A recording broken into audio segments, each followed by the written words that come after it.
Don't tell us Amin. Togeza no tubulira kwa Amin.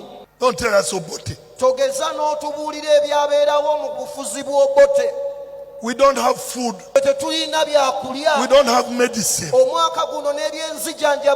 don't have roads. We don't have hospitals. Our children have never seen a train.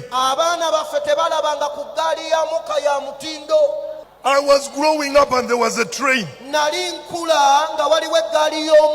Where did it go? I was going and Mulago Hospital was a paradise. Where did Mulago go?